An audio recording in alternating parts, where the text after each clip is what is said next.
Reka nongere mbaye kaze bakunze umurage wa Online TV akanika kanya tuba tugiye kubageza amakuru agiye atandukanye. Amakuru rero arimo aravugwa nta yandi nkuko mwabibonye mu minsi ishize hagiye hagaragara video irimo abasore babiri bari gukubita umudamu utanga serivisi za MTN.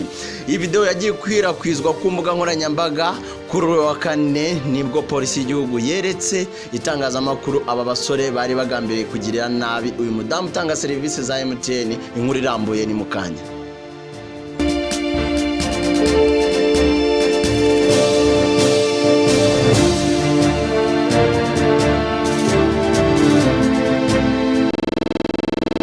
Abasore babiri bagaragaye mu mashusho yafashwe na kamera bagakubita umugore bakamwambura batawe muri yombi. Umwe araraswa na polisi ubwo yageragezaga kuyirwanya.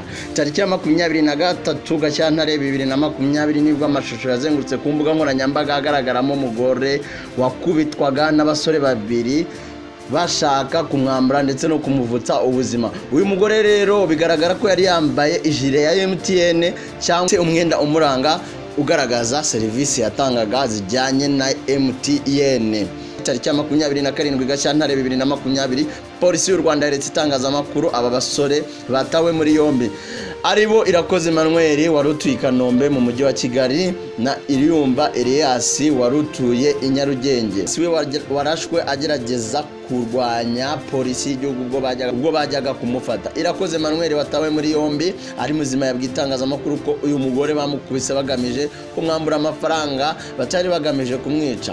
Bakaba baramwambaye amafaranga 24 nkuko wafashwe yabivuze. Ko bapanze umugambi wo kwiba umugore witwa Tuyisenge Jeannette ubwo bari bamaze kunywa inzoga mu kabari Remera hafi aho umugore akorera akazi ko gucuruza serivisi za MTN. Bakaba batari basanzwe bamuzi. Gizo polisi y'u Rwanda Commission of Police Kabera Jean Bosco yavuze ko aba bakurikiranyweho ibyaha byafashwe nyuma y'uko iperereza rikozwe nyuma yo gutanga amakuru no gukwirakwiza amashusho ku mbuga nkoranyambaga. Yagize ati nkuko mwabyiboneye hari abantu b'abajura bagerageje kwambura umuntu ndetse bakanamukubita bashaka kumwambura ubuzima. Byabaye tariki ya 23 Gashyantare 2020. Iyi video igaragaza ko aba basore bashakaga kwambura uyu mudamu ndetse bakanamuvutsa ubuzima. Agize urwego rw'ubugenzacyaha mu Rwanda Umuhoza Marie Michel yavuze ko Irakoze Emmanuel yagiye gukorerwa dosiye igashikirizwa ubushinjacyaha akaba akurikiranyweho ibyaha byo gukubita no gukomeretsa n'icyaha cyo gukoresha no gukwirakwizwa ibiyobyabwenge kuko Irakoze Emmanuel yasanganye urumogi. Aha yasabye abaturage gukomeza gufasha inzego z'umutekano no gutanga amakuru ku bakekwaho ibyaha bihungabanya umutekano w'igihugu. Mu gihe ibi byaha byahama aba basore akaba yahanishwa igifungo kiri hejuru y'imyaka 15 cyangwa akaba yahanishwa igihano kiruta ibindi kuri ibyo byaha akurikiranyweho cyo 21 mu gitabo cy'amategeko ahana ibyaha mu Rwanda ivuga ko umuntu wese abishaka akomeretsa undi gukubita cyangwa umusagarira ku buryo bwa kiboko bubabaje akaba akoze icyaha. Iyo abihamijwe n'urukiko ahanishwa igifungo kitari munsi y'imyaka 3 ariko kitarenze imyaka 5 n'izahabu y'amafaranga y'u Rwanda atari munsi y'500 ariko atarenze miliyoni 1.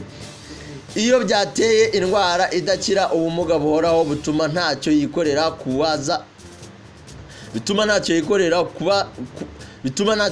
kubuza burundu urugingo rw'umubiri gukora no gutakaza igice cy'umubiri igihano kiba igifungo kitari munsi y'imyaka 15 cyangwa 10 n'izahabu y'amafaranga y'u Rwanda atari munsi ya miliyoni 3 ariko atarenze miliyoni 5. Reka rero bakunzi b'umurage wa Online TV tubasabe gukora subscribe kandi like kandi share kugira ngo uzajye ubona amakuru yacu ku gihe. Ciao.